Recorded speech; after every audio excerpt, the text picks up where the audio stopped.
Chapter 121। Phoenix कबीले हम पर हमला क्यों करेंगे? वे हमें धन्यवाद देने के लिए बहुत आभारी हैं। एओ जेंगक्सियोनग एक बहुत ही चतुर व्यक्ति है और शायद उसने बहुत समय पहले उनके खिलाफ हमारी योजना को देखा था। फैंग चेन मुस्कुराए और बिना किसी चिंता के कहा, हालांकि हमने उनके खिलाफ साजिश रची, हमने भी सीधे उनके हाथों में खेला। उन्होंने कुछ भी नहीं खोया, इसके विपरीत हमने उन्हें सचेत किया और उन्हें ड्रैगन की योजना से अवगत कराया। अब यह अनुमान लगाया गया है कि एओ जेंगक्सियोनग भी समझता है कि यदि ड्रैगन कबीले की योजना सफल होती है तो यह फीनिक्स कबीले के लिए एक विनाशकारी झटका होगा।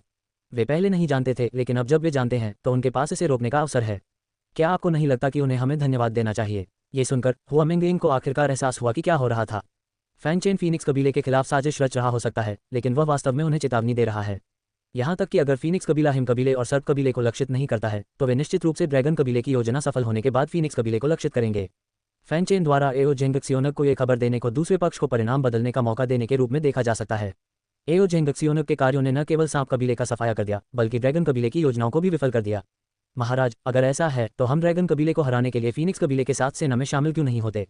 हुआ मिंगयिंग ने पूछा। उसका चेहरा संदेह से भरा था। ऐसा नहीं है कि मैं नहीं चाहता, लेकिन हम नहीं कर सकते। हमारे पास ऐसा करने का कोई उचित कारण नहीं है। यदि हम ड्रैगन जाति पर हमला करते हैं तो हम पूरी दानव जाति का सामना करेंगे। भले ही हमारी क्लाउड हेवन पवित्र भूमि शक्तिशाली हो, लेकिन पूरी दानव जाति से लड़ने की कोशिश करना कोई बुद्धिमानी भरा कदम नहीं है। लेकिन फीनिक्स कबीला अलग है। फीनिक्स कबीले और ड्रैगन कबीले हमेशा से अपूरणीय दुश्मन रहे हैं, उनके बीच गहरी नफरत है। दानव कबीला उन्हें एक दूसरे से लड़ने से नहीं रोकेगा। अगर हम हस्तक्षेप करते हैं तो अन्य दानव जाति की ताकतें निश्चित रूप से आलस्य से खड़ी नहीं होंगी। हालांकि दानव जाति बहुत अराजक है, बाहरी दुश्मनों का सामना करते समय वे बेहद एकजुट होते हैं। इसके अलावा ड्रैगन कबीले से निपटने के लिए फीनिक्स कबीले के साथ सेना में शामिल होने से हमें कोई फायदा नहीं है। इसके विपरीत ये स्वर्गीय दानव क्षेत्र को लाभ प्राप्त करने की अनुमति देगा। इसलिए ऐसा न करना सबसे अच्छा है और फीनिक्स कबीले को कार्रवाई करने दें। ये फैंग चेन की सच्ची योजना थी। वह ड्रैगन कबीले को सफल होते नहीं देखना चाहता था, लेकिन वह ड्रैगन कबीले से निपटने के लिए क्लाउड हेवन के पवित्र पुत्र की शक्ति का उपयोग नहीं कर सकता था। ड्रैगन कबीले की योजना को विफल करने के लिए कुछ योजनाओं और गणनाओं का उपयोग करने का एकमात्र तरीका था। स्पष्ट रूप से फीनिक्स कबीले के लिए कार्रवाई करना सबसे उपयुक्त है।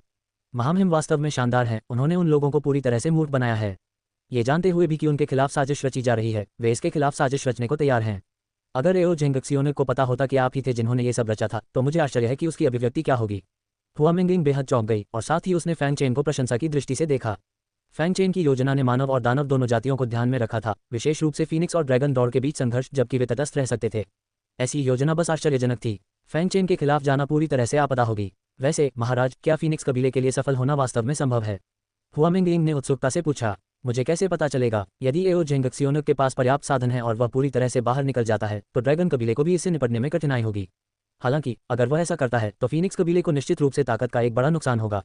एओ जेंगक्सियोनग के व्यक्तित्व को देखते हुए मुझे लगता है कि वह सबसे अधिक संभावना है कि वह ऐसा नहीं करेगा जब तक कि वह स्नेक कबीले जैसे अन्य प्राचीन शाही परिवारों के साथ सेना में शामिल नहीं हो जाता। लेकिन ड्रैगन रेस की तुलना सांप की दौड़ से नहीं की जा सकती। आखिरकार ड्रैगन जाति ने कई युगों तक दानव जाति को दबा दिया है और इसकी महिमा निर्विवाद है। भले ही एओ जेंगक्सियोनग को पता हो कि ड्रैगन कबीले में गिरावट आई है, वह ड्रैगन कबीले से नहीं लड़ेगा। अंत में दोनों पक्ष निश्चित रूप से कुछ भी नहीं करेंगे और कोई भी पक्ष दूसरे के लिए कुछ नहीं कर सकता है। हालांकि इसने ड्रैगन की योजना को विफल कर दिया, जिससे उनके लिए इसे पूरा करना कम आसान हो गया। फैंग चेन ने शांति से कहा। उन्होंने कभी भी फीनिक्स कबीले के सफल होने की उम्मीद नहीं की थी। उसे केवल ड्रैगन कबीले की योजनाओं को बाधित करने और उन्हें आसानी से पूरा करने से रोकने के लिए उनकी आवश्यकता थी। जब तक ड्रैगन जाति द्वारा बनाए गए शक्तिशाली प्राणियों के पास सम्राट क्षेत्र के विशेषज्ञ को टक्कर देने की ताकत नहीं है, तब तक ये ठीक रहेगा। यहाँ तक कि अगर किसी के पास 7वें स्तर या उससे अधिक का अर्ध सम्राट क्षेत्र है तो ड्रैगन कबीले द्वारा उत्पन्न खतरा बहुत छोटा होगा। तभी ली हन्यू की आवाज आई। गुफा नदी अमर निवास खुलने वाला है, इसलिए आपको तैयार रहने की आवश्यकता है। इस बार पवित्र भूमि चाहती है कि आप अपना चेहरा बचाएं। हालांकि आपके गुरु ने कहा कि यदि आप नहीं जाना चाहते हैं तो आपको जाने की जरूरत नहीं है। अतीत में बाई लुयांग ने निश्चित रूप से फैंग चेन को मानव जाति के लिए और यूनटियन पवित्र भूमि के सम्मान के लिए भेजा होगा। हालांकि इन सभी घटनाओं के बाद बाई लुयांग अब फैंग चेन के जाने पर इतना आग्रही नहीं था और उसे अपने लिए निर्णय लेने दिया। बेशक हमें जाना चाहिए, हम क्यों नहीं? फैंग चेन शांति से मुस्कुराए और कहा, इसके अलावा इस बार मैं महानकिन राजवंश पर अभिशाप उठाने जा रहा हूँ। यदि अभिशाप नहीं हटाया गया तो मेरा अनुमान है कि किन सम्राट महानकिन सम्राट तलवार के साथ हमारी यूनटियन पवित्र भूमि का दौरा करने आएंगे। सबसे महत्वपूर्ण बात यह है कि हम इतने लंबे समय से किन सम्राट का उपयोग कर रहे हैं और उन्होंने कार्य को पूरा करने की पूरी कोशिश की है। यहाँ तक कि उन्होंने किन सम्राट की तलवार का भी 2 बार इस्तेमाल किया। हम उनसे किए गए अपने वादे को नहीं तोड़ सकते। फैंग चेन को निश्चित रूप से गुफा नदी अमर हवेली में जाने की जरूरत है। महानकिन राजवंश के अभिशाप को दूर करने के अलावा अंदर कुछ चीजें भी हैं जिनकी उसे जरूरत है और जो भविष्य में उसके बहुत काम आएंगी, इसलिए उसे जाना चाहिए। वह किसी और चीज में भाग नहीं लेगा। वह कोशिश करना चाहता है और देखना चाहता है कि क्या वह सफलतापूर्वक छोड़ सकता है। पिछले पुरस्कारों के आधार पर जब तक आप व्यक्तिगत रूप से भाग नहीं लेते हैं तब तक आप प्लेइंग इट कूल इनाम प्राप्त कर सकते हैं, लेकिन यदि आप बिल्कुल भी भाग नहीं लेते हैं तो इनाम उतना उदार नहीं है जितना आपको मिलता है। हालांकि फैंग चेन भी इनाम न पाने के लिए तैयार थे। भले ही उसे इनाम न मिले, फैंग चेन को ऐसा नहीं लगेगा कि वह खो गया है। गुफा नदी अमर निवास के अंदर की चीजें उनके लिए बेहद महत्वपूर्ण थीं, क्योंकि वे उनके भविष्य से संबंधित थीं। मूल्य के संदर्भ में यह हार मानने के इनाम से बेहतर हो सकता है। ओह, वैसे आपके मालिक ने आपको अपनी छोटी बहन को अपने साथ वापस लाने के लिए कहा था। वह निश्चित रूप से इस बार गुफा नदी अमर निवास के उद्घाटन को याद नहीं करेगी। ली हन्यू ने पहले बात की। ये सुनकर फैंग चेन की अभिव्यक्ति तुरंत गहरी हो गई और उसने जल्दी से अपना हाथ लहराते हुए कहा, नहीं नहीं, मैं नहीं जा रहा हूँ। मुझे क्यों जाने के लिए? क्या हम पवित्र भूमि के एक बुजुर्ग को उसे लेने के लिए नहीं कह सकते थे? या आप जा सकते हैं अंकल मास्टर। ली हन्यू शांत रही। ये वुशुंग को तलवारबाजी का निर्देश देते हुए उसने कहा, मैं ठीक हूँ, लेकिन अगर आप नहीं जाते हैं तो आपका मालिक निश्चित रूप से नाराज होगा और आपको दंडित किया जाएगा। भले ही मेरे मालिक मुझे दंडित करें, मैं नहीं जाऊंगा, फैंग चेन ने दृढ़ निश्चयी दृष्टि से कहा। वह बाकी सभी के साथ ठीक था, लेकिन वह अपनी छोटी बहन लिन लोवेई से परेशान नहीं हो सकता था। वह उससे जितना हो सके दूर रहना पसंद करता था। अगर वह नहीं जाना चाहता है तो ऐसा ही होगा, उसे रहने दो। ये सुनकर कि फैंग चेन जाने के बजाय सजा स्वीकार करना पसंद करेंगे, bai लुआंग गाहें भरने के अलावा कुछ नहीं कर सकी। वह काफ़ी असहाय महसूस कर रही थी, लेकिन उसने बहुत ज़्यादा जोर नहीं दिया। उसने ऐसा इसलिए किया क्योंकि वे दोनों उसके प्रशिक्षु थे और वह नहीं चाहती थी कि उनका रिश्ता बहुत तनावपूर्ण हो जाए। लौटने पर वह देख सकती थी कि फैंग चेन को इस छोटी बहन के प्रति बहुत नाराजगी थी और वह इस अवसर का लाभ उठाकर उनके बीच तनाव कम करना चाहती थी। चूंकि फैंग चेन अनिच्छुक था, इसलिए यही एकमात्र विकल्प था। वह उसे कुछ ऐसा करने के लिए मजबूर नहीं करेगी जो उसे पसंद नहीं है। हान्यू, इस बार मैं आपको केवल एक यात्रा करने और लुओ वेई को वापस लाने के लिए परेशान कर सकता हूँ। bai लुआंग ने ली हन्यू की ओर देखा और धीरे से कहा। ली हन्यू ने सहमति में सिर हिलाया और फिर उसका फिगर गायब हो गया। चेन लुओ वेई को इतना नापसंद क्यों करता है? वास्तव में उनके बीच क्या हुआ था? bai लुआंग ने थोड़ा भौहें चढ़ा लीं। ये कुछ ऐसा था जिसे वह समझ नहीं पा रही थी। जब वह चली गई तो फैंग चेन लिन लुओ वेई के बारे में बेहद चिंतित थे और उनके सभी विचार उस पर थे। फैंग चेन अपनी छोटी बहन जो कुछ भी चाहती थी उसे पाने के लिए वह सब कुछ करेगा जो वह कर सकता था। केवल कुछ वर्षों के लिए दूर रहने के बाद फैंग चेन इस छोटी बहन के प्रति बेहद उदासीन था, यहाँ तक कि उसे घृणा करने की हद तक भी। हम केवल इंतजार कर सकते हैं और देख सकते हैं कि भविष्य में उन दोनों में सामंजस्य बिठाने का मौका है या नहीं। bai लुआंग को सिर दर्द था। ये कुछ ऐसा है जिसमें वह कभी अच्छा नहीं रहा है। समय उड़ जाता है और पलक झपकते ही 2 महीने बीत जाते हैं। ड्रैगन कबीले और फीनिक्स कबीले के बीच लड़ाई जारी है, लेकिन कोई भी पक्ष ऊपरी हाथ हासिल नहीं कर सकता है, जबकि अन्य दानव कुलों के प्राचीन शाही परिवार किनारे से देखते हैं। इससे 2 प्राचीन शाही परिवारों के बीच गतिरोध पैदा हो गया है। स्थिति कमजोर होने के संकेत दिख रहे हैं। जैसे ही गुफा नदी अमर निवास खुलने वाला है, प्रतिभाओं को प्रशिक्षित करने के लिए ये सबसे रहस्यमय और सबसे उपयुक्त स्थान है। हर बार जब गुफा नदी अमर निवास खुलेगा तो यह अनगिनत प्रतिभाओं का ध्यान आकर्षित करेगा और सभी पक्षों से प्रतिभाएं भाग लेने के लिए एकत्र होंगी। चाहे वह शीर्ष स्तरीय ताकतें हों या साधारण दुष्ट काश्तकार, वे सभी अवसरों की तलाश में डोंगे अमर हवेली जाते हैं। विशेष रूप से छोटे गुटों के शिष्यों के लिए, यदि वे गुफा नदी अमर हवेली में प्रवेश करते हैं और अवसर प्राप्त करते हैं तो यह उनके लिए प्रमुखता से उभरने के लिए पर्याप्त होगा। यदि आप भाग्यशाली हैं तो आप जल्दी से प्रमुखता प्राप्त करने में सक्षम हो सकते हैं। पूरे इतिहास में कई लोगों ने गुफा नदी अमर निवास में अवसर प्राप्त किए हैं और तब से वे तेजी से बढ़े हैं। गुफा नदी अमर निवास के खुलने के साथ पूरा त्यानिक्सुआन क्षेत्र इस मामले पर चर्चा कर रहा है। उसी समय वे त्यानिक्सुआन क्षेत्र के युवा विलक्षण लोगों पर भी चर्चा कर रहे थे, जैसे कि एओ तियान्यू, फैंग चेन, किन तियानमिन, हु क्यूबाई और इसी तरह। विशेष रूप से फैंग चेन सबसे अधिक चर्चा का विषय था। अंतिम स्वर्गीय गौरव सभा के बाद फैंग चेन को स्वर्गीय गहन क्षेत्र के नंबर 1 प्रतिभा के रूप में सम्मानित किया गया, जिसे कोई भी रोक नहीं सकता था। बेशक कुछ लोग ड्रैगन कबीले के पवित्र पुत्र एओ किंगलोंग का उल्लेख करेंगे, लेकिन मामला जल्दी ही गुमनामी में बदल गया। ड्रैगन कबीले के महान पवित्र पुत्र, क्या वह ड्रैगन कबीले से उभरने की हिम्मत करता है? अगर ड्रैगन कबीले के पवित्र पुत्र में कोई ताकत होती तो वह एओ तियान्यू के उकसावे के सामने बाहर आने की हिम्मत नहीं करता। वास्तव में मुझे लगता है कि दानव जाति का नंबर 1 प्रतिभा एओ तियान्यू होना चाहिए, न कि ड्रैगन जाति का पवित्र पुत्र। ये सिर्फ एक भ्रम है। वास्तव में ड्रैगन की दौड़ इतनी मजबूत भी नहीं है। हाँ, ये समझ में आता है, अन्यथा एओ किंगलोंग का जन्म होता।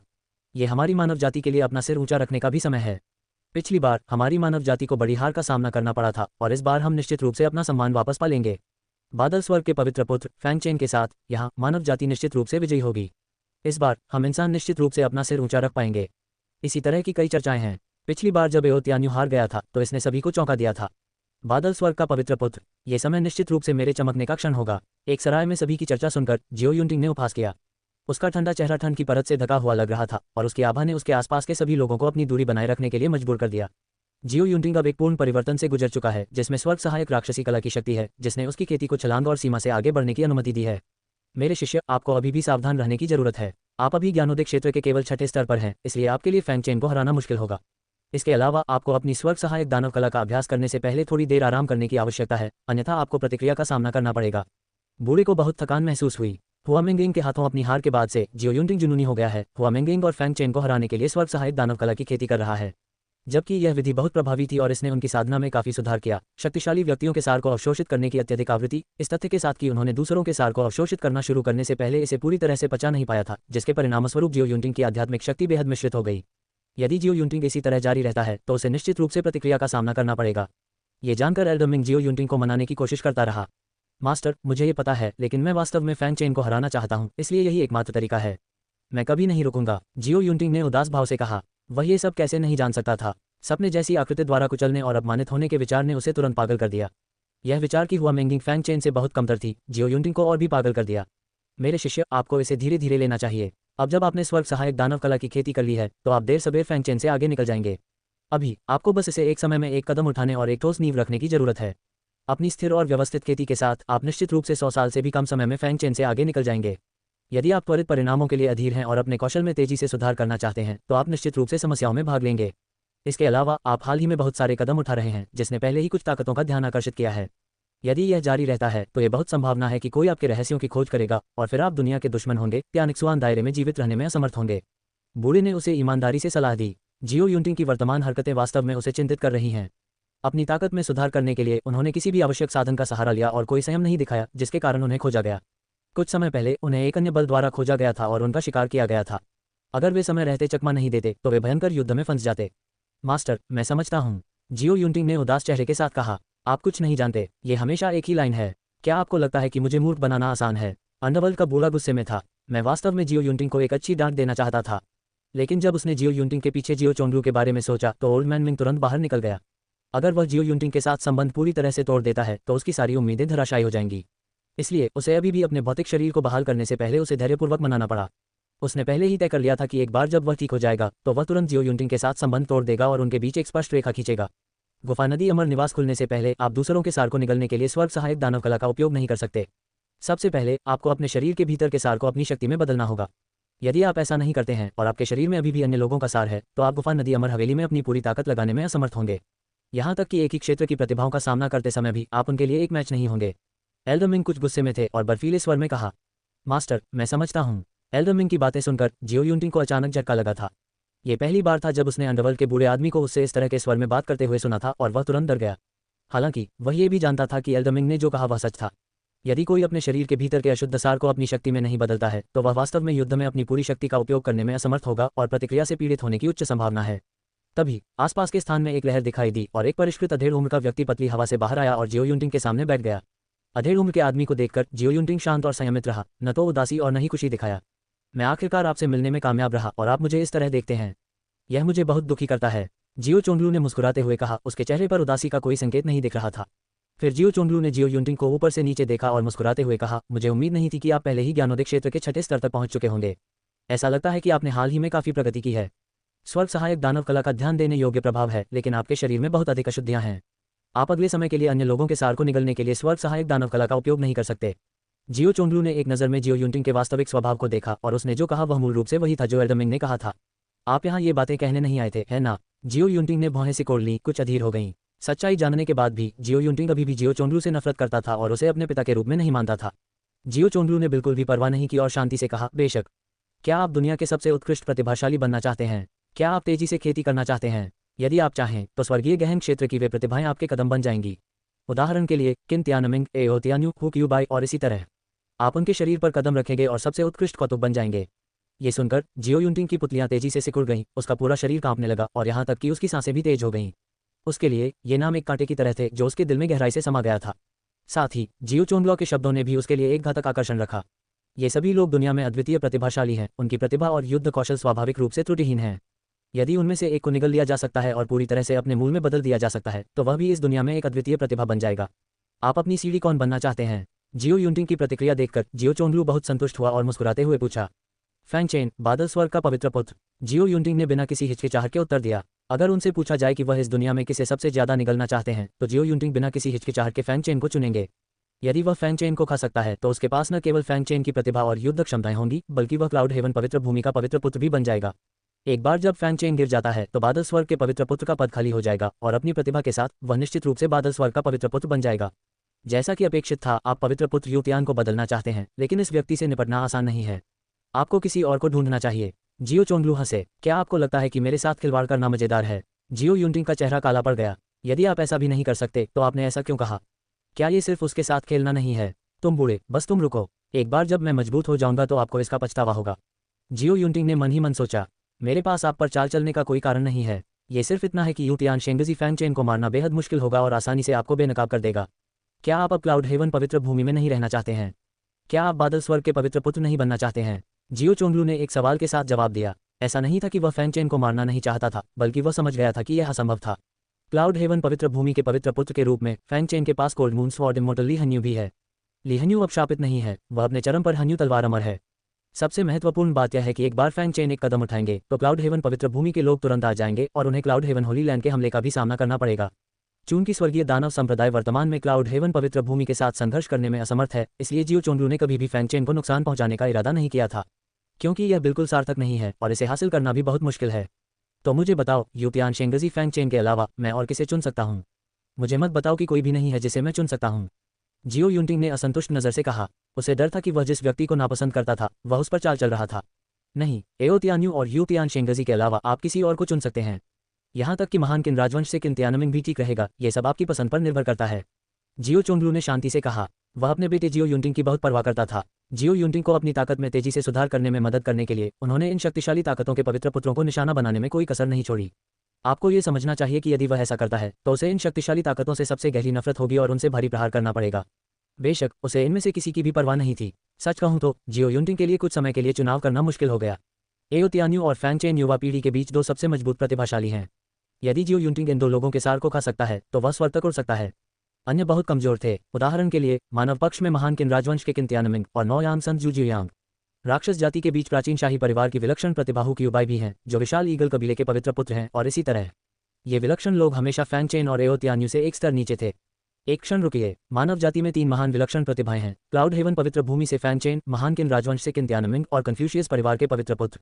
अफवाह यह है कि कौन परिवार के पवित्र पुत्र के पास अत्यधिक उच्च प्रतिभा और आश्चर्यजनक युद्ध शक्ति है, जो एओ तियान्यू से कम नहीं है। कन्फ्यूशियस परिवार का ऋषि पुत्र कैसा है? जियो यूनटिंग ने अपना सिर उठाया और जियो चोंगलो को गौर से देखा। एक सवाल पूछा। चूंकि कौन परिवार के पवित्र पुत्र को मानव जाति के 3 महान विलक्षण लोगों में से एक के रूप में जाना जाता है और उस पर सबसे रहस्यमय व्यक्ति के रूप में उसके पास असाधारण क्षमताएं होनी चाहिए। भले ही वह फैंग चेन से तुलना न कर सके, वह कम से कम किन तियानमिंग से बेहतर है। जियो यूनटिंग के विचार में किन तियानमिंग मानव जाति के 3 महान प्रतिभाओं में सबसे कमजोर थे। ये सुनकर जियो चोंगलू अवाक रह गया। स्पष्ट रूप से उन्हें उम्मीद नहीं थी कि जियो यूनटिंग कौन परिवार के पवित्र पुत्र के खिलाफ कदम उठाएगा। जियो चोंगलू ने फिर अपना सिर हिलाया और कहा, ऐसा नहीं है कि मैं ऐसा नहीं कर सकता, लेकिन कौन परिवार का ऋषि बहुत रहस्यमय है। वह हमेशा कौन परिवार की पवित्र भूमि में एकांत में रहे हैं। मेरे पास उसे मारने का कोई तरीका नहीं है। जब तक मैं उस पर हमला करने के लिए फीनिक्स कबीले जैसे अन्य प्राचीन शाही परिवारों के साथ एकजुट नहीं हो सकता, तब तक कोई रास्ता नहीं है कि मैं कौन परिवार के पवित्र पुत्र को मार सकूं।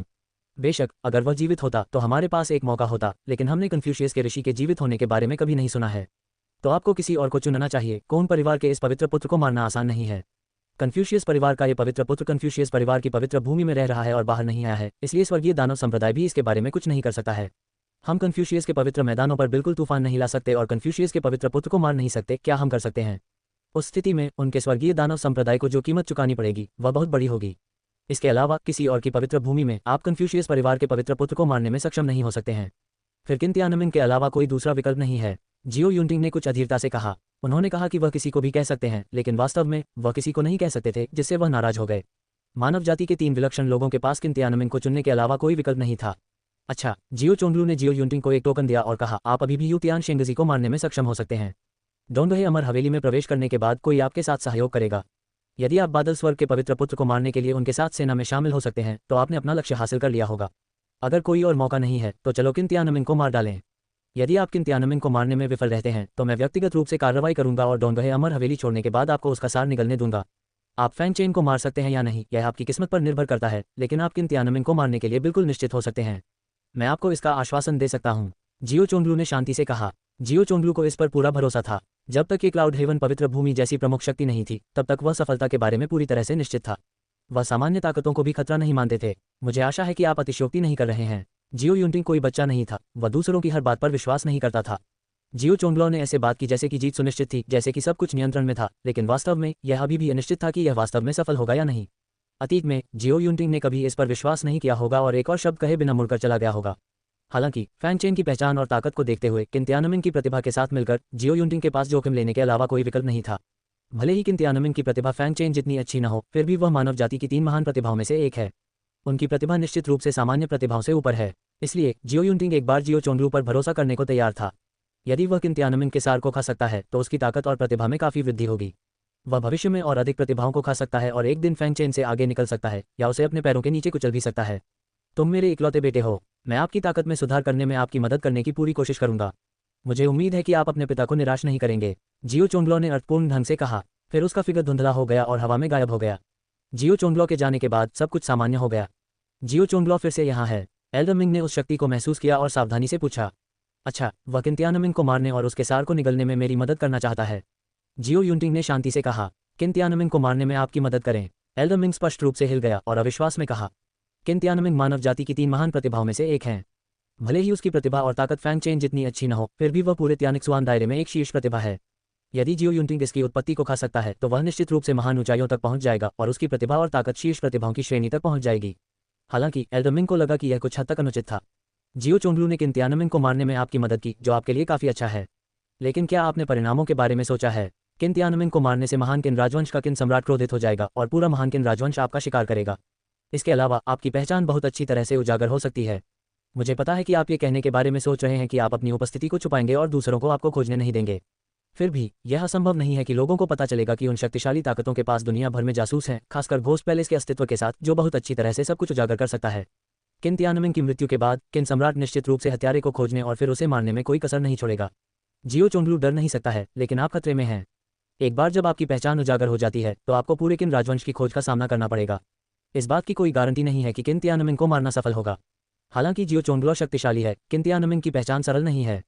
अभिभावक की ताकत बेहद शक्तिशाली होनी चाहिए, यहाँ तक कि अगर आपके पिता जियो चोंगलो स्वयं कार्रवाई करते हैं तो वह उन्हें हराने में सक्षम नहीं हो सकते हैं। इसके अलावा एक बार जब लड़ाई छिड़ जाती है तो महान किन राजवंश के शक्तिशाली व्यक्ति तुरंत आपकी सहायता के लिए आएंगे।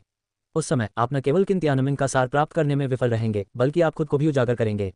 उन्होंने कहा, मेरी निजी सलाह है कि आपको कोई जोखिम नहीं लेना चाहिए। धीरे धीरे खुद को बेहतर बनाने पर ध्यान दें और एक दिन आप फैंग चेन से आगे निकल पाएंगे। एल्डर मिंग ने इसका सावधानीपूर्वक विश्लेषण किया। यदि जियो यूनटिंग किन तियानमिंग के सार को खा सकता है तो वह स्वाभाविक रूप से जल्दी से उड़ान भरने में सक्षम होगा। हालांकि जोखिम कारक बहुत अधिक था और प्रभाव बहुत अधिक होगा। एल्डर मिंग को अभी भी लगा कि अधिक सतर्क रहना बेहतर है। इसे सुरक्षित रूप से खेलना और धीरे धीरे विकसित करना, हालांकि इसमें लंबा समय लगता है, सबसे सुरक्षित तरीका है।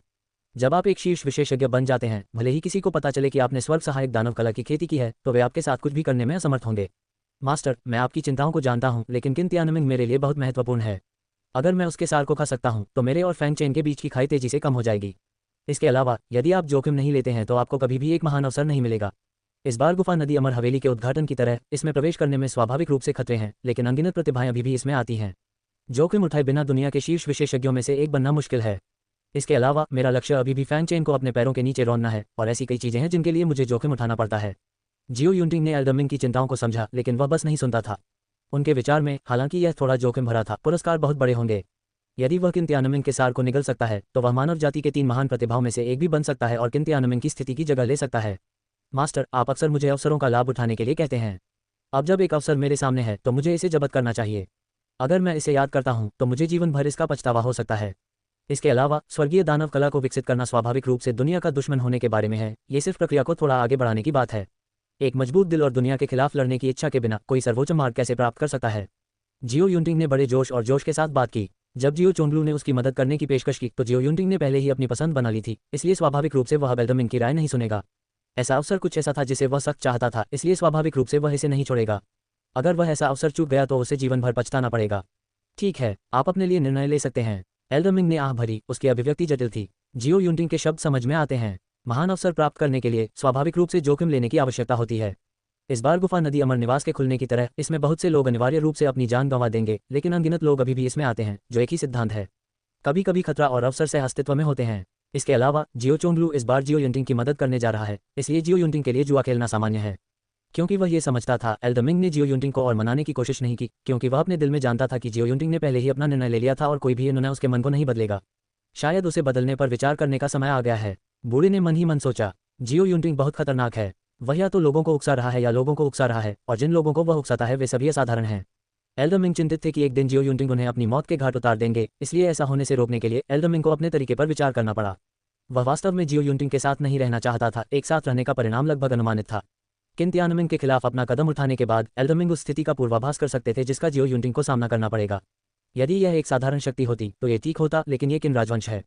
उसे क्या करना चाहिए? अपने चरम पर भी उसे इतनी शक्तिशाली शक्ति से सावधान रहना पड़ा। अब तो वह सिर्फ एक अवशेष आत्मा है। बादलों और स्वर्ग की पवित्र भूमि। लिहन्यू लिन लोवेई को मुख्य हॉल में ले गए और फिर चले गए। मेरे शिष्य, तुम वापस आ गए हो। बादल स्वर्ग के पवित्र भगवान बाय लुयांग ने लिन लोवेई को एक जटिल अभिव्यक्ति के साथ देखा और कहा, मैंने आपको इस बार वापस बुलाया क्योंकि मुझे आपसे कुछ पूछना है। लिन लोवेई वहां खड़े थे और कहा, मास्टर, बस जो कुछ भी आपको जानना चाहिए उससे पूछें। मैं आपसे फैंग चेन के साथ आपके रिश्ते के बारे में पूछना चाहता हूँ। अब आपका रिश्ता वास्तव में क्या है? बाय लुयांग ने सवाल पूछने से पहले एक पल के लिए सोचा। ये सुनकर लिन लोवेई की अभिव्यक्ति कठोर हो गई। उसने एक गहरी सांस ली और बेबसी से कहा, रिश्ता बहुत सामान्य है, शायद उतना अच्छा भी नहीं जितना कि सामान्य शिष्यों के बीच का रिश्ता। फैंग चेन की सच्ची भावनाओं को जानने के बाद लिन लोवेई को अपने दिल में पता था कि फैंग चेन के साथ उसका रिश्ता अब वह नहीं रहा जो पहले हुआ करता था। तुम ऐसे क्यों हो? जब मैंने कुछ साल पहले पवित्र भूमि छोड़ी तो मैंने देखा कि आप दोनों के बीच बहुत अच्छे संबंध थे।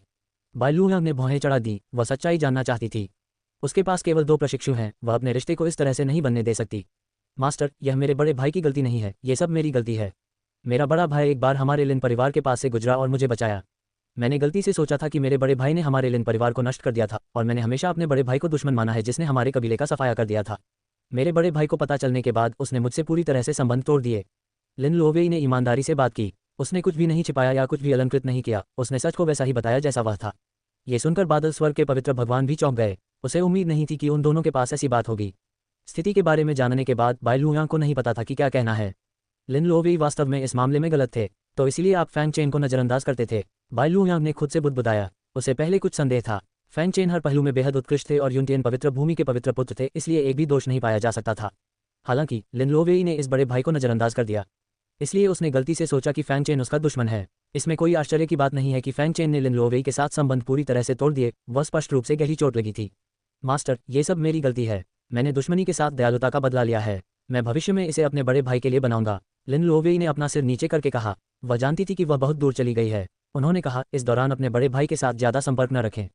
तब तक प्रतीक्षा करें जब तक कि आपका वरिष्ठ भाई शांत न हो जाए, इससे पहले कि आप उससे फिर से संपर्क करें।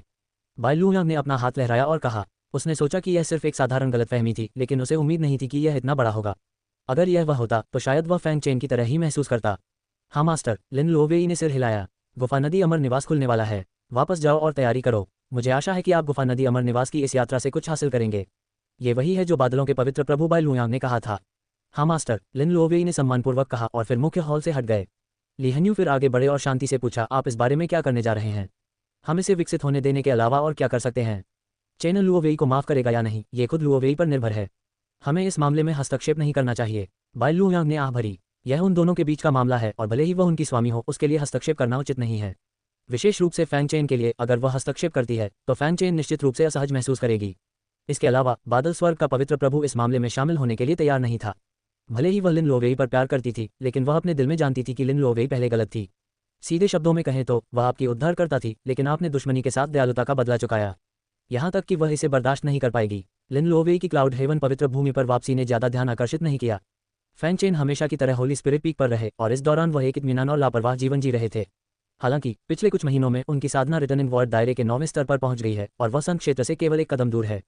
हालांकि हार मानने के लिए कई पुरस्कार हैं, फिर भी इसे तोड़ना और सफलता से सिर्फ एक कदम दूर रहना एक समस्या है। फैंग चेन ने अनुमान लगाया कि गुफा नदी अमर हवेली की घटनाओं के बाद वह मूल रूप से संघ क्षेत्र में प्रवेश कर सकता है। संघ क्षेत्र तक पहुंचने का अर्थ है केवल विलक्षण लोगों के स्तर को पार करना और शीर्ष स्तरीय पावर हाउस की श्रेणी में प्रवेश करना।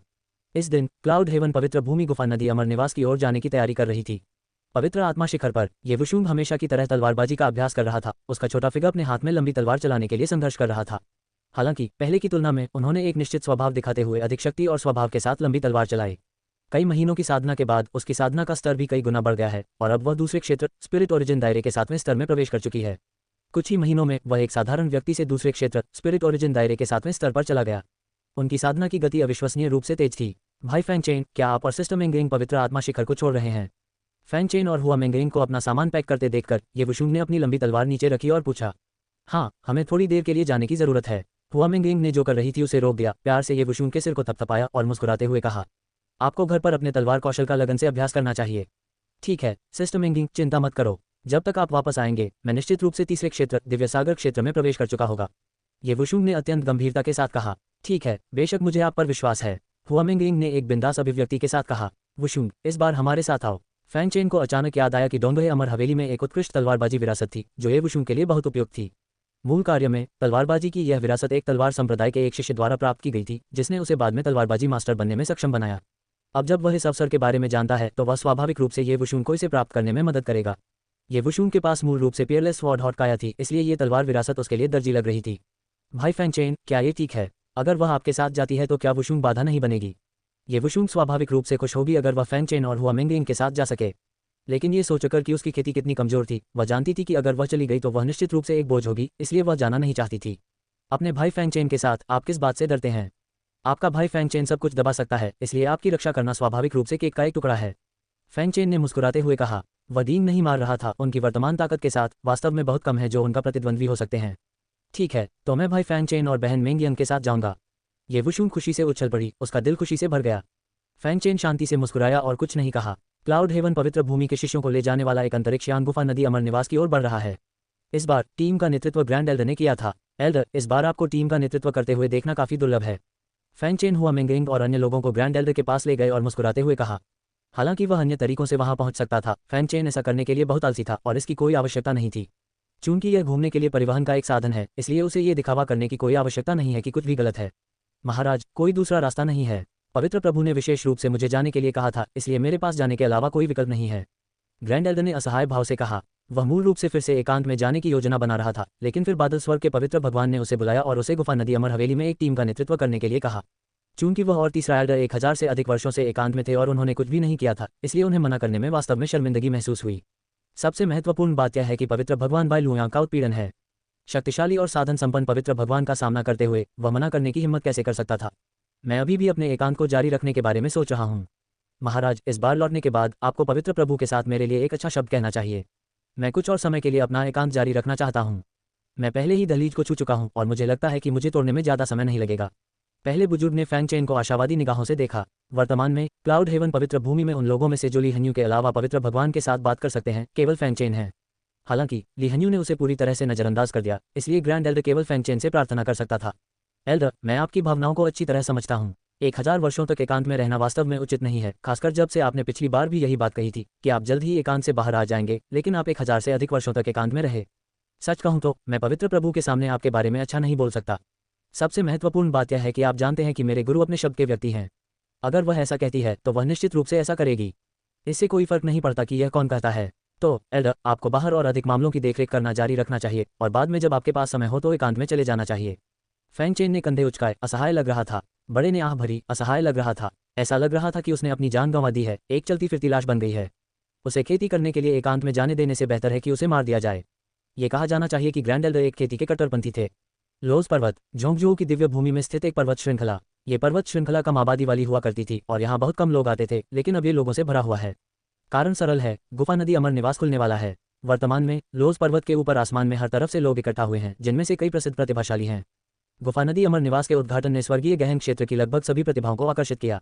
9 सूर्य पवित्र भूमि के लोग भी आ गए हैं। एक हॉर्न की आवाज आई जिसने सभी का ध्यान आकर्षित किया। अचानक आकाश में एक विशाल अंतरिक्ष यान दिखाई दिया और एक युवक अंतरिक्ष यान के धनुष पर खड़ा था। युवक थोप रहा था और एक शक्तिशाली आभा बिखेर रहा था। ये व्यक्ति कोई और नहीं बल्कि नौयान के पवित्र पुत्र जू जियांग थे। नौयान का पवित्र पुत्र जू जियांग आ गया है। ये पवित्र पुत्र कोई साधारण व्यक्ति नहीं है, उसने एक बार विशालकाय ईगल कबीले के पवित्र पुत्र यंग त्यानिक्सियाओ को हराया था। एक और शीर्ष स्तरीय कौतुक आ गया है। हाँ, ये नौयान सन सोन जू जियांग निश्चित रूप से शीर्ष 10 प्रतिभाओं में स्थान दिया जा सकता है। हाँ, मुझे आश्चर्य है कि गुफा नदी अमर निवास की इस यात्रा के दौरान कौन सी प्रतिभाएं शीर्ष 10 में स्थान प्राप्त करेंगी और कौन सी प्रतिभा प्रथम स्थान लेगी। ये बिना कहे चला जाता है, ये स्वाभाविक रूप से बादल स्वर्ग का पवित्र पुत्र है, वह निश्चित रूप से नंबर 1 है। मुझे नहीं लगता कि यह कहना आसान है। पिछली बार यू तियान शेंगजी और एओ तियान यू समान रूप से मेल खाते थे। इस बार अगर एओ तियान यू की खेती में सुधार होता है तो वह यू तियान शेंगजी को हराने में सक्षम हो सकता है। इसके अलावा डोंगे इमोर्टल मेंशन की रैंकिंग व्यक्तिगत ताकत पर आधारित नहीं है। ये सच है, लेकिन मुझे अभी भी विश्वास है कि यू तियान शेंगजी निश्चित रूप से कौतुक रैंकिंग में पहले स्थान पर होंगे। गुफा नदी अमर निवास के भीतर विशिष्ट परीक्षण है और परीक्षण पास करने के बाद आपको संबंधित अंक प्राप्त होंगे। प्रोडिजी रैंकिंग पर रैंकिंग भी अंकों पर आधारित होती है और प्रोडिजी रैंकिंग पर शीर्ष 10 प्रतिभाओं को विशेष पुरस्कार प्राप्त होंगे। कोई नहीं जानता कि यह किस तरह का इनाम है, क्योंकि इनाम हर बार अलग होता है। यह एक शक्तिशाली दिव्य हथियार, एक शक्तिशाली साधना तकनीक या यहाँ तक कि किसी प्रकार का अमृत भी हो सकता है। इसलिए कोई भी इनाम संभव है। हालांकि एक जीनियस सूची में जितना ऊंचा स्थान प्राप्त करता है उसे उतने ही बेहतर पुरस्कार मिलते हैं। जू जियांग, 9 सूर्यों का पवित्र पुत्र। यंग त्यानिक्सियाओ की निगाहें बर्फीली थीं क्योंकि वह कुछ ही दूरी पर 9 यांग सेन सन को गौर से देख रहा था। इस बार मैं ईगल स्काई हॉवल निश्चित रूप से आपको हरा दूंगा। पिछली बार 9 यांग सेन सन से हारने के बाद वह बेहद निराश महसूस कर रहे थे, क्योंकि उसकी अपनी साधना का स्तर उसके प्रतिद्वंद्वी की तुलना में अधिक था। फिर भी वह 9 यांग सेन सन से हार गया, जो उसके लिए अस्वीकार्य था। इसके अलावा क्योंकि वह हार गया, कई लोगों ने महसूस किया कि उनकी दानव जाति की विलक्षण हार उसके कारण थी। इससे यंग त्यानिक्सियाओ बहुत दुखी हो गया। ये सिर्फ वह नहीं था जो हार गया, एओ त्यान्यू भी हार गया। तुम एक बर्डमैन हो, कुत्ते की तरह भौंको मत, नाइन सन सेन सन ने उपहास किया। एक वाक्य नफरत को प्रज्वलित करने के लिए पर्याप्त था, जिससे यंग त्यानिक्सियाओ इतना क्रोधित हो गया कि उसने अपने पैर पटक दिए। नौयान पवित्र पुत्र को नौयान पवित्र भूमि की सुसंगत शैली विरासत में मिली, जो वापटुता और धारा प्रवाह बोलती थी, और उसका हर शब्द निश्चित रूप से लोगों को उन्हें पीटना चाहता था। अगर तुम हिम्मत करते हो तो फिर से कहो। यंग त्यानिक्सियाओ ने अपने गुस्से को दबा दिया और नौयान संत को गुस्से से देखा। ये सुनकर न केवल नौयान संत पुत्र बल्कि आसपास के सभी लोग चौंक गए, जिनमें विशाल ईगल कबीले के संत क्षेत्र के विशेषज्ञ भी शामिल थे। इस आदमी को ऐसा कुछ कहने के लिए गुस्से में होना चाहिए। नौयान संत ने यंग त्यानिक्सियाओ को एक अजीब अभिव्यक्ति के साथ देखा और बुदबुदाया, मैं मानसिक समस्याओं वाले लोगों से बात नहीं करता। मैंने पहले कभी किसी को डांटते हुए नहीं देखा, या यह है कि मेरे मुंह में अपार शक्ति है जो अन्य लोगों की मानसिक स्थिति को तोड़ने में सक्षम है। नाइन सन सेन सन ने धूर्तता से कहा। ये सुनकर कई लोग यंग त्यानिक्सियाओ और जियांग शेंगजी को देखने से खुद को नहीं रोक सके। ये देखकर कि यंग त्यानिक्सियाओ बोलने ही वाला था, विशाल ईगल कबीले के संत क्षेत्र विशेषज्ञ ने उसे रोकने के लिए जल्दी से हस्तक्षेप किया। नौयान संत पुत्र के शब्द वास्तव में शक्तिशाली हैं, मुझे आश्चर्य है कि क्या वह क्लाउड हेवन सेंसोन के हॉट सूत्र को तोड़ सकता है। यदि वह बादल स्वर्ग के पवित्र पुत्र की मानसिक स्थिति को तोड़ सकता है तो मैं पूरी तरह से उसकी प्रशंसा करूंगा। हाँ, इस यंग त्यानिक्सियाओ को वास्तव में उसके मस्तिष्क की समस्या है। उनकी मानसिक स्थिति कुछ ही शब्दों से टूट गई थी। आसपास के लोग इसके बारे में बात करने लगे। ये सुनकर यंग त्यानिक्सियाओ का चेहरा काफी काला पड़ गया। इस समय किन त्यानमिन ने आगे कदम बढ़ाया, नौयान संत की ओर देखा और शांति से कहा, मुझे नहीं पता कि आप क्लाउड हेवन सेंट की मनस्थिति को तोड़ सकते हैं या नहीं, लेकिन मुझे पता है कि जब तक क्लाउड हेवन सेंट बोलेंगे आपकी मनस्थिति दूर रहेगी। हाँ, मुझे लगता है कि किन त्यानमिन बहुत मायने रखता है। पिछली बार जब यू त्यान शेंगजी ने अपना मुंह खोला तो जियू यांग शेंगजी को तुरंत अपमानित किया गया था। त्यानयुन संप्रदाय के गांव शियाओलियांग ने मुस्कुराते हुए कहा, साथी दाववादी, यह एक लंबा समय हो गया है। उन लोगों में से जो उस समय हमारे स्वर्गीय गौरव सभा में थे, केवल सेंसन यूनटियन गायब हैं। सॉन्ग परिवार के विलक्षण व्यक्ति सॉन्ग क्यू भी बाहर आए और मुस्कुराए। वे सभी एक ही उम्र के थे और हेवनली प्राइड गैदरिंग में कंधे से कंधा मिलाकर लड़े थे, इसलिए स्वाभाविक रूप से उनके बीच अच्छे संबंध थे। यूनटियन पवित्र भूमि की गति हमेशा बहुत धीमी रही है, इसलिए हमें शायद थोड़ा इंतजार करना होगा, और एओटियान्यू भी अभी तक नहीं आया है। उन्होंने कहा, ये दो प्रमुख ताकतें हमेशा से ऐसी ही रही हैं। वे कभी जल्दी या देर से नहीं पहुंचते, वे हमेशा समय पर पहुंचते हैं। नौसूर्य संत पुत्र ने शांति से कहा, आप बहुत जल्दी आ गए हैं। इस बार हमारा प्राचीन शाही परिवार फिर से बिल्कुल नहीं हारेगा। इस बार हम निश्चित रूप से अपनी पिछली हार का बदला लेंगे। टाइगर कबीले के पवित्र पुत्र टाइगर की युबाएं हवा में खड़े होकर भीड़ की ओर देख रहे थे और ठंडे स्वर में कह रहे थे, आप लोगों ने पिछली बार भी यही बात कही थी और फिर भी आपको करारी हार का सामना करना पड़ा। नाइन सन सेन सन ने उपहास किया, वह सिर्फ एक दुर्घटना थी और हम अब पहले जैसे नहीं हैं। हमारे लिए फिर से हारना असंभव है। फुक्यूबाई ने शांति से कहा, इस बार आपकी मानव जाति के पास कोई मौका नहीं है। आपकी मानव जाति को एक और करारी हार का सामना करना पड़ेगा। हाँ, ऐसा इसलिए था क्योंकि मैंने पहले भाग नहीं लिया था। इस बार मेरे यहाँ होने पर हमारी मानव जाति निश्चित रूप से विजयी होगी। एक अलग आवाज सुनाई दी। सभी ने ध्वनि की दिशा में देखा और सॉन परिवार के विलक्षण सॉन क्यू के बगल में एक ठंडी और अलग थलग आकृति को देखा। युवक ने नीले रंग का वस्त्र पहना हुआ था, जिसकी अभिव्यक्ति ठंडी और कठोर थी। उनके पास एक अत्यंत मजबूत आभा थी जो अकेले ही लोगों के दिलों को कांपने के लिए पर्याप्त थी। सॉन क्विंगयुन, सॉन परिवार का पवित्र पुत्र। ऐसा लगता है कि वह कुछ खास नहीं है, बादल स्वर्ग के पवित्र पुत्र से बहुत कम है। फुक्यूबाई ने दूसरे पक्ष की ओर देखा और शांति से कहा, वह मानव जाति की 3 महान प्रतिभाओं में से एक किंत्यानमिंग से भी बहुत कम है और लगभग नौयान संत पुत्र के समान है। लेकिन निराश मत होइए, कम से कम वह उस अच्छे बेकार यंग त्यानिक्सियाओ से कहीं बेहतर है। ये सुनकर आसपास का इलाका खामोश हो गया। कई लोग मुंह से घूर रहे थे। टाइगर हिल 100 हालांकि चुप था, एक बार बोलने के बाद उपस्थित सभी लोगों को चौंका दिया और वहां के कई प्रतिभाओं को सीधे नाराज कर दिया। किंत्यानमिंग के अलावा ऐसा लगता है कि अन्य सभी विलक्षण लोग नाराज हो गए हैं, यहाँ तक कि यंग त्यानिक्सियाओ को भी नहीं बख्शा गया था। मुझे वास्तव में यंग त्यानिक्सियाओ के लिए खेद है। वह बहुत दयनीय था, उसे अन्य सभी प्रतिभाओं द्वारा रौंद दिया गया था। मुझे यकीन है कि यंग त्यानिक्सियाओ को इसका पछतावा हो रहा होगा। वह नाइन यांग सन से क्यों हार गया? अगर वह नाइन यांग सेन से नहीं हारा तो वह निश्चित रूप से सबसे नीचे नहीं होता। अगर मैं उस स्थिति में होता तो मुझे भी गुस्सा आता। टाइगर कबीले के पवित्र पुत्र द्वारा कचरे का टुकड़ा कहा जा रहा होता। हाँ, मुझे लगता है कि इस टाइगर कबीले के पवित्र पुत्र का मुंह नौ सूर्य के पवित्र पुत्र के बराबर है। हाँ, मुझे लगता है कि नाइन यांग सेन सन का मुंह और भी बदबूदार है। मैं इससे सहमत हूँ। हर कोई दंग रह गया। फुक्यूबाई के कुछ शब्दों ने उपस्थित सभी प्रतिभाओं को नाराज कर दिया था। ये कहना जैसे था कि उपस्थित सभी लोग कचरा थे। बकवास, आपका क्या मतलब है? मेरे समान इस आदमी की तुलना संभवतः मुझसे कैसे की जा सकती है? मैं किंत्यानमिंग के समान स्तर का प्रतिभाशाली हूँ। नाइन सन सेन सन ने ठंडे स्वर में कहा। वह स्पष्ट रूप से फुक्यूबाई के बयान से बहुत असंतुष्ट थे, ये कहते हुए कि वह लगभग उनके जैसा ही था, जिससे उन्हें बहुत बुरा लग रहा था।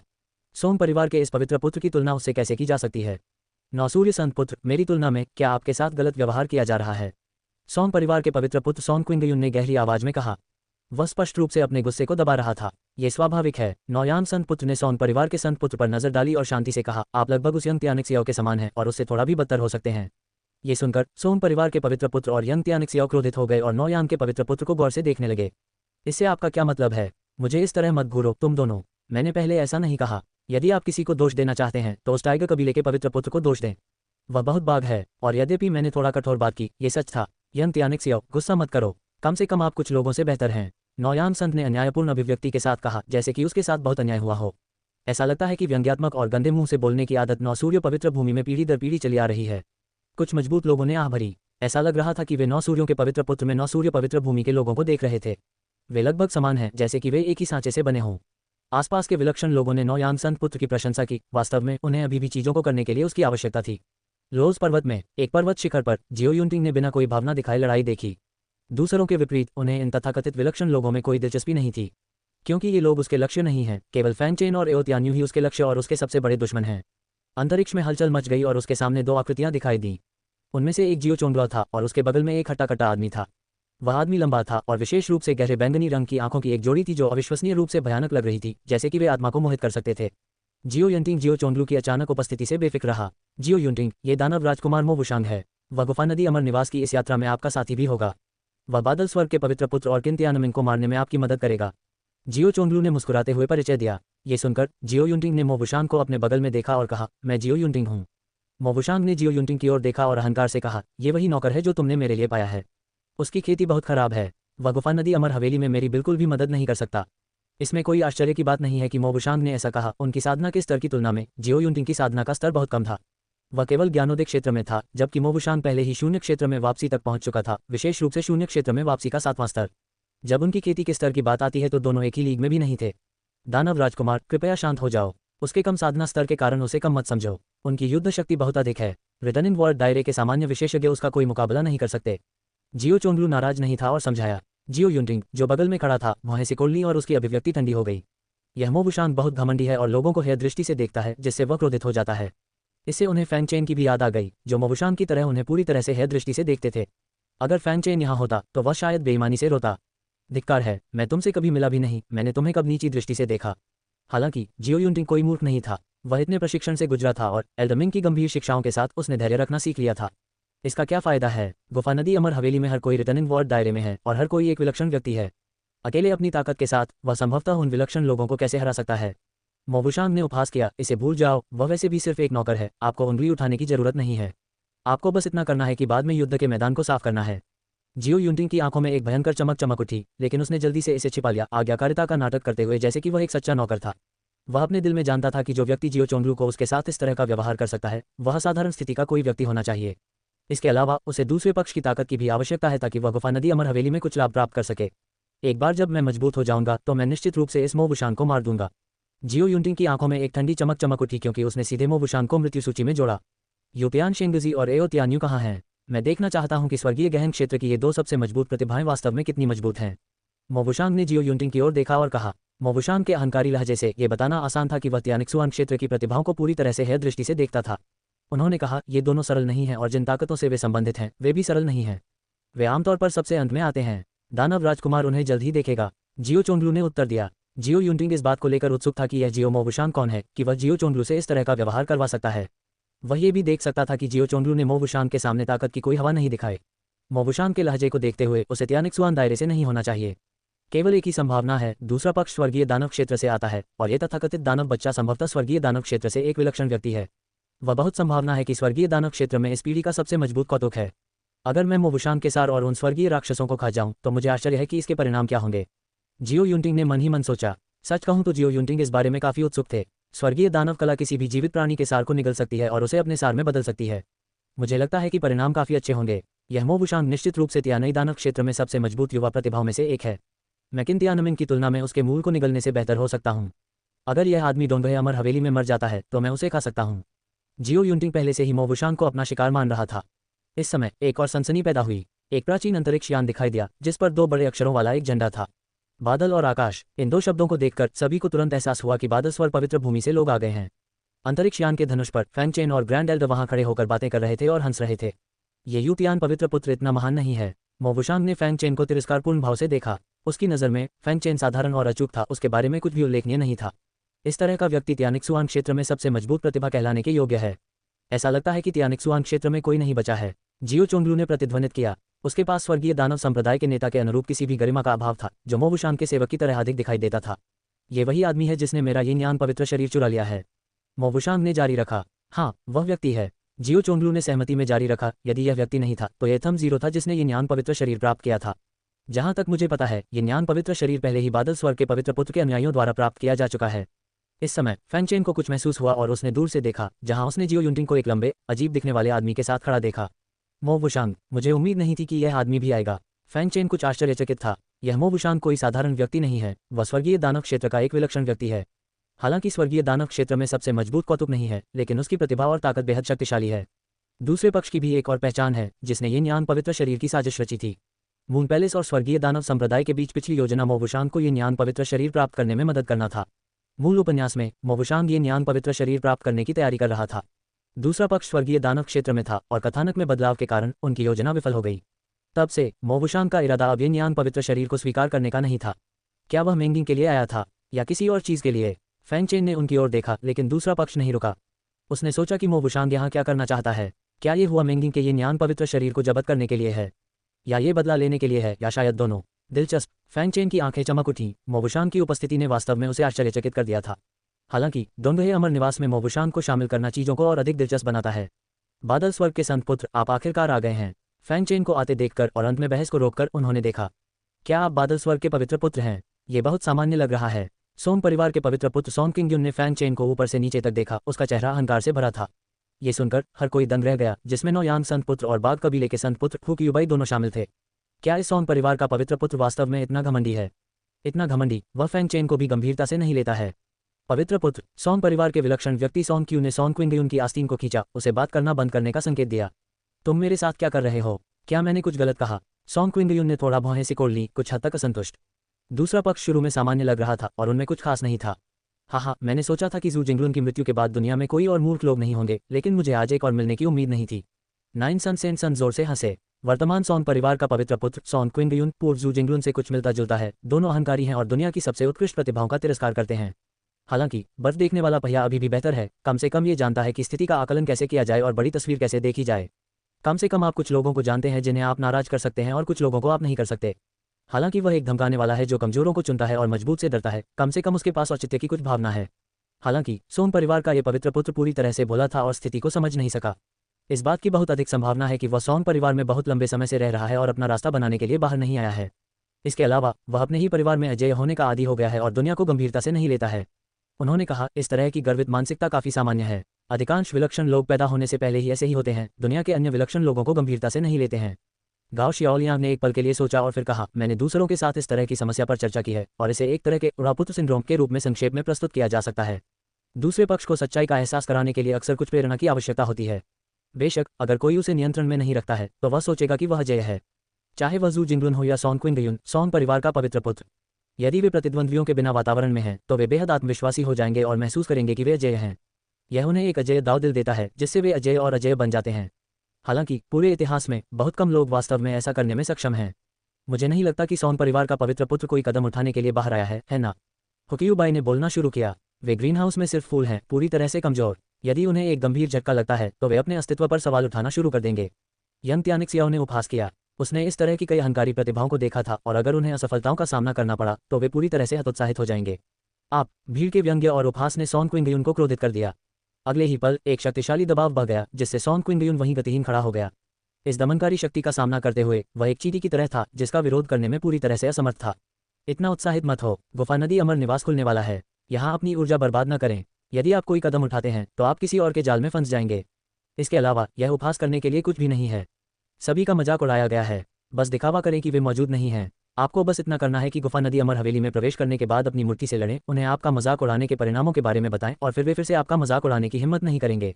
यंग त्यानिक्सियाओ को देखो, वह आपके जैसा ही निडर और सभी की उपेक्षा करते थे, लेकिन क्योंकि वह नाइन यांग संत से हार गया था इसलिए वह अब नाइन यांग संत का मजाक उड़ाने की भी हिम्मत नहीं करता। फैंग चेन ने कोमल अभिव्यक्ति के साथ कहा, यह देखने में बहुत सुखद है, एक हल्की हवा की तरह। केवल यंग त्यानिक्सियाओ की उदास अभिव्यक्ति थी। जब से वह नाइन यांग संत से हार गया है तब से उसे हेय दृष्टि से देखा जाता है और अक्सर एक नकारात्मक उदाहरण के रूप में उपयोग किया जाता है। इससे यंग त्यानिक्सियाओ नाराज हो गया, जिसने संकल्प किया कि एक बार जब वह गुफा नदी अमर हवेली में प्रवेश कर गया तो वह नौ यांग संत को हरा देगा और जो कुछ भी उसने खोया था उसे पुनः प्राप्त कर लेगा। सोन क्विंगयुन ने फैंग चेन के कोमल चेहरे को देखकर थोड़ा भौहें सिकोड़ ली। उसका दिल उथल पुथल से भर गया।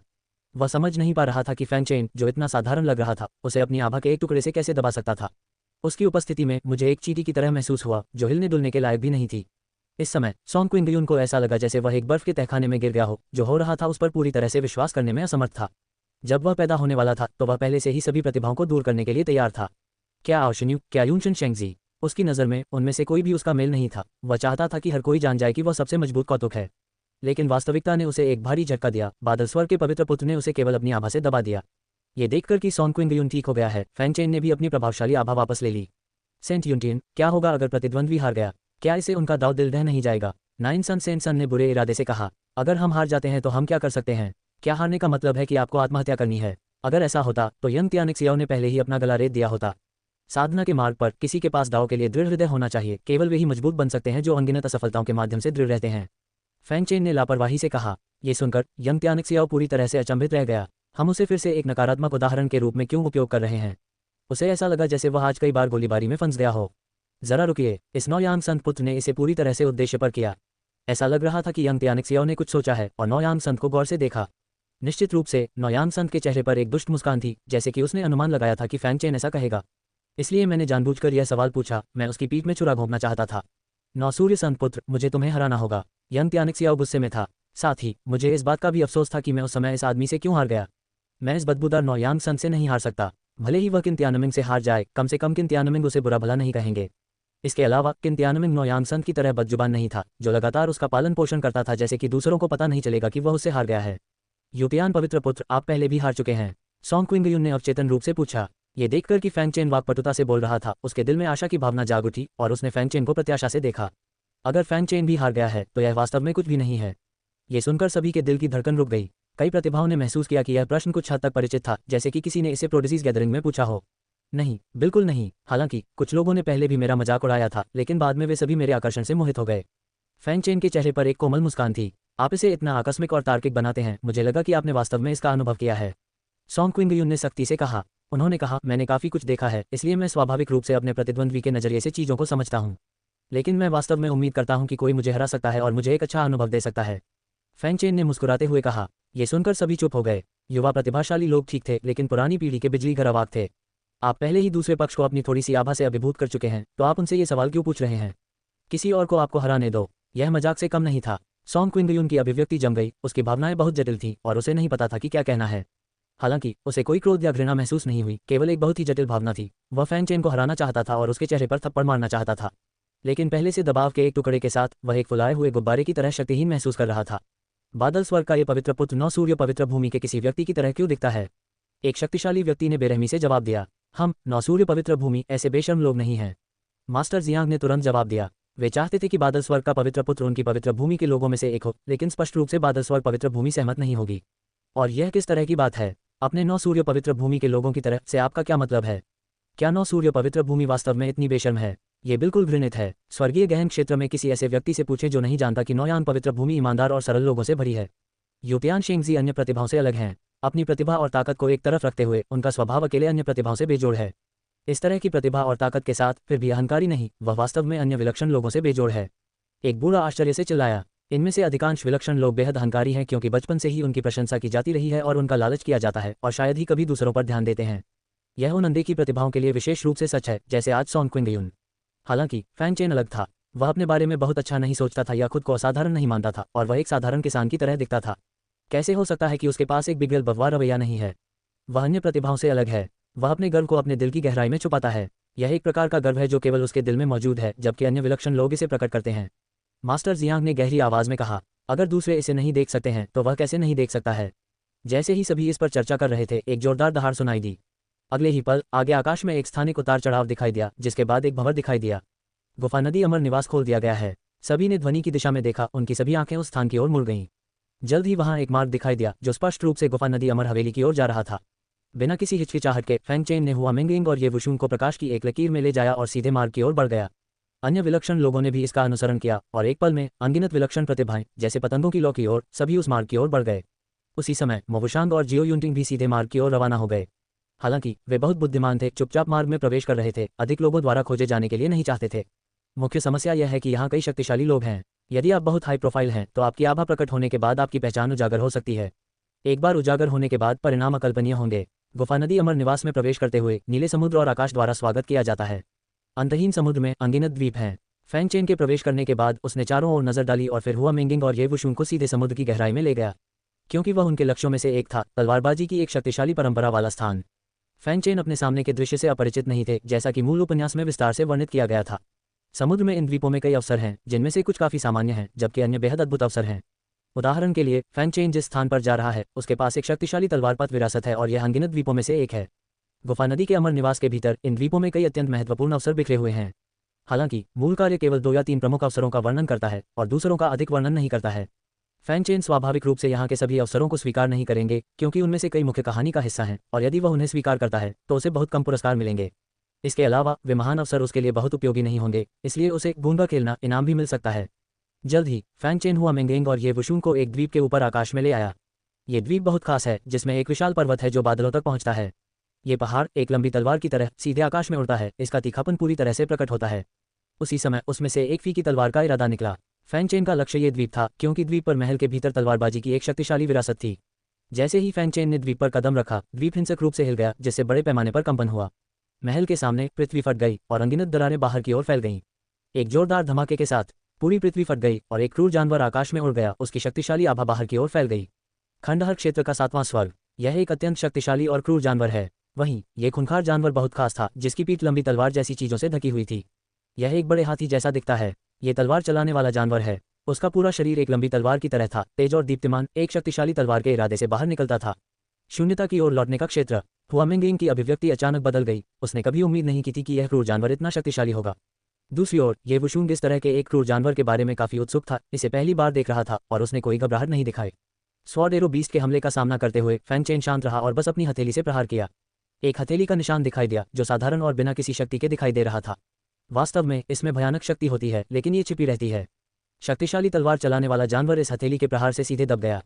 अगले ही पल एक जोरदार दहाड़ सुनाई दी और तलवार चलाने वाला जानवर हवा में फट गया। इससे पहले कि स्वॉर्ड एरो बीस्ट नष्ट हो जाए, उसने फैंग चेन को चौंकाने वाले भाव से देखा। ऐसा लग रहा था कि उन्हें उम्मीद नहीं थी कि फैंग चेन इतना मजबूत होगा, और उसने उसे एक ही आकस्मिक हमले से मार डाला। स्वॉर्ड एरो बीस्ट की बाधा के बिना फैंग चेन ने बिना किसी बाधा के हुआ मिंगिंग और ये वुशुंग को क्षेत्र में ले जाया। जल्द ही वे एक भव्य हॉल में पहुंचे, लेकिन हॉल के दरवाजे कसकर बंद थे। यह एक अर्ध सम्राट स्तर के विशेषज्ञ की तलवार दाव विरासत है, जिसमें एक अर्ध सम्राट स्तर के विशेषज्ञ की तलवार दाव अंतर्दृष्टि शामिल है। साथ ही साथ एक अर्ध सम्राट स्तर के विशेषज्ञ की खेती तकनीक और गुप्त कलाएं भी शामिल हैं। मूल कहानी में तलवार संप्रदाय का शिष्य तलवारबाजी विरासत के माध्यम से तेजी से उठा और एक शक्तिशाली व्यक्ति बन गया जो एक क्षेत्र पर हावी था। वह अंततः एक बहुत प्रसिद्ध तलवारबाज बन गया। हालांकि उस तलवार संप्रदाय के शिष्य में अच्छी प्रतिभा थी, फिर भी वह ये वुशुंग से बहुत कम था, जिसके पास अद्वितीय तलवार हृदयकाया थी। हालांकि ये वुशुंग के पास पहले से ही ली हन्यू को अपना स्वामी बना हुआ है, लेकिन एक और उत्तराधिकारी होना एक और तुरुप का पत्ता लगाने जैसा है, जो उसे जल्दी से बड़ा होने की अनुमति देगा। वुशुंग, जल्दी करो और अंदर की विरासत प्राप्त करने के लिए अंदर जाओ। फैंग चेन ने अपने सामने महल के गेट की ओर इशारा किया और कहा, भाई फैंग चेन, क्या आप मेरे साथ नहीं आ रहे हैं? ये वुशुंग ने महल के द्वार को कुछ ही दूरी पर देखा और थोड़ा झिझका। यह विरासत केवल एक व्यक्ति द्वारा प्राप्त की जा सकती है। यदि मैं अंदर जाऊं तो तुम यह विरासत प्राप्त नहीं कर पाओगे। फैंग चेन ने समझाया, वर्षे का ये हॉल बहुत विशेष है। एक समय में केवल एक ही व्यक्ति प्रवेश कर सकता है। यदि अधिक लोग प्रवेश करते हैं तो संभावना है कि उत्तराधिकारी के रूप में एक बेहतर व्यक्ति को चुना जाएगा। हालांकि ये वुशुंग के पास पियरलेस स्वॉर्ड हॉट फिजिक है, जो उसे तलवारबाजी का अभ्यास करने के लिए अधिक उपयुक्त बनाता है। फैंग चेन के पास जन्मजात दावकाया है, जो अन्य काया से बेजोड़ है। भाई फैंग चेन और बहन मिंग, आप क्यों नहीं जाते और इस विरासत को स्वीकार करते हैं? यह विरासत असाधारण है। हालांकि ये वुशुंग युवा थी, वह कुछ समय से फैंग चेन का अनुसरण कर रही थी और स्वाभाविक रूप से उसे कुछ अनुभव था, ये समझते हुए कि उसके सामने विरासत निश्चित रूप से असाधारण थी। अगर हम आपको कहें तो बस जाओ। ये परंपरा हमारे लिए बिल्कुल भी उपयुक्त नहीं है, लेकिन यह आपके लिए बहुत उपयुक्त है। क्या आप हमेशा मजबूत नहीं बनना चाहते थे? आपके सामने इतने बड़े अवसर के साथ आप क्यों झिझक रहे हैं? यदि आप इस अवसर का लाभ नहीं उठाते हैं तो भविष्य में आपके पास शायद ही इस तरह का एक और मौका होगा। फैंग चेन ने बहुत धैर्यपूर्वक समझाया। वह ये वुशुंग के चरित्र को अच्छी तरह से समझता था और उसने मना करने का कारण यह था कि वह उन्हें इतनी अच्छी विरासत देना चाहता था। वुशुंग, तुम्हारा भाई फैंग चेन चाहता है कि तुम जाओ तो बस जाओ। आपका भाई फैंग चेन इतना शक्तिशाली है कि वह जानता है कि यहाँ एक शक्तिशाली तलवार दाव विरासत है, इसलिए उसे पता होना चाहिए कि डोंडे अमर हवेली में अन्य अवसर भी हैं। एक बार जब आप इस विरासत को स्वीकार कर लेते हैं तो हमारे लिए अन्य अवसरों की तलाश करने में देर नहीं होगी। हुआ मिंगिंग ने ये वुशुंग के सिर को थपथपाया और मुस्कुराते हुए कहा। ये देखकर ये वुशुंग ने अब और मना नहीं किया, सिर हिलाया और महल की ओर चल दिया। जैसे ही वह महल के द्वार पर पहुंची, तुरंत गेट से प्रकाश की एक किरण निकली, जिसने ये वुशुंग को ढक लिया। एक पल बाद महल के द्वार खुल गए। महल के भीतर तलवार का इरादा घूम गया। ये देखकर ये वुशुंग ने फैंग चेन और हुआ मिंगिंग पर नजर डाली, फिर जैसे कि अपना मन बना लिया हो, दृढ़ता से अंदर चली गई। जैसे ही ये वुशुंग ने महल में प्रवेश किया, द्वार धीरे धीरे बंद हो गए। महल के दरवाजों को बंद देखकर फैंग चेन ने कहा, वुशुंग ने विरासत स्वीकार कर ली है, इसलिए वह शायद कुछ समय के लिए बाहर नहीं होगा। आइए अवसरों की तलाश करने और कुछ अंक एकत्र करने के लिए अन्य स्थानों पर जाएं। गुफा नदी अमर निवास के भीतर अंक अत्यंत महत्वपूर्ण हैं, क्योंकि वे विलक्षण रैंकिंग पर किसी की रैंकिंग को प्रभावित करते हैं। ऐसा नहीं है कि आप जितने मजबूत होंगे आपकी रैंकिंग उतनी ही ऊंची होगी। कौतुक की सूची में अच्छी रैंकिंग हासिल करने का अवसर पाने के लिए आपको कुछ चीजें करने की आवश्यकता है। उदाहरण के लिए, आप एक निश्चित विरासत प्राप्त करके अंक प्राप्त कर सकते हैं, या आप कुछ क्रूर जानवरों को मारकर अंक प्राप्त कर सकते हैं। हालांकि यह रैंकिंग प्रतिभा और ताकत पर आधारित नहीं है, लेकिन कुछ असाधारण प्रतिभाशाली और मजबूत व्यक्तियों को अक्सर शीर्ष पर स्थान दिया जाता है। वास्तव में गुफा नदी अमर हवेली में अंक हासिल करने का सबसे आसान तरीका अंदर के प्राणियों को मारना है। ये प्राणी ज्यादातर सम्राट क्षेत्र या उससे ऊपर होते हैं, उच्चतम शून्य क्षेत्र में लौटने के शिखर तक पहुंचते हैं, और यहाँ तक कि संघ क्षेत्र भी। एक साधारण प्रतिभा के लिए इसे मारना मुश्किल होगा। इसलिए जो लोग सबसे अधिक अंक प्राप्त करते हैं वे आमतौर पर अत्यधिक उच्च प्रतिभा और महान ताकत वाले प्रतिभाशाली होते हैं। गुफा नदी अमर हवेली में प्रवेश करने वाले इन विलक्षण लोगों के लिए अंदर के नियमों का पता लगाना वास्तव में इतना मुश्किल नहीं था। अंदर कई द्वीप हैं, लेकिन प्रवेश करने वाली प्रतिभाओं की तुलना में अभी भी कम है। स्वाभाविक रूप से कुछ लोगों ने अवसर को लेकर संघर्ष करना शुरू कर दिया। फैंग चेन एक ऐसे अवसर का लाभ उठाने की तैयारी कर रहा था जो हुआमेंगिंग के लिए बहुत उपयुक्त था, क्योंकि यह यिन यांग दाओ से संबंधित एक अवसर था। जिन द्वीपों पर उन्होंने अवसरों की तलाश की थी वे काफी स्पष्ट थे, जैसे कि उस अर्ध सम्राट क्षेत्र की तलवार दाओ विरासत। द्वीप पर एक ऊंचा पहाड़ खड़ा है जो स्वर्ग तक पहुंचने वाली एक लंबी तलवार जैसा दिखता है, जो एक फी की तलवार की आभा उत्पन्न करता है। यही बात यिन यांग दाओ की वंशावली पर भी लागू होती है, जिसकी हुआमेंगिंग ने मांग की थी। इस द्वीप पर एक विशाल यिन यांग प्रतीक है। दो द्वीपों की तरह जो दिखता है वह वास्तव में एक है, जो कुछ छोटे स्थानों में जुड़ा हुआ है। जब फैंग चेन द्वीप पर पहुंचे तो वहां पहले से ही लोगों की भीड़ थी। मानव और दानव दोनों जातियों की प्रतिभाएं थीं, जिनकी संख्या दर्जनों में थी। सभी इस अवसर के लिए प्रतिस्पर्धा कर रहे थे। उसी समय समूह ने द्वीप पर क्रूर जानवर को भी सक्रिय कर दिया, एक जानवर जो काले और सफेद फर वाले बाघ जैसा दिखता था। क्रूर जानवर आकाश में दहाड़ने लगा, उसका पूरा शरीर एक भयानक आभा बिखेर रहा था। इसने एक पंजा जमीन में पटक दिया, जिससे जमीन हिल गई और एक बड़ी दरार बन गई। कुछ लोग इस शक्तिशाली और क्रूर जानवर की चपेट में आ गए और मौके पर ही उनकी मौत हो गई।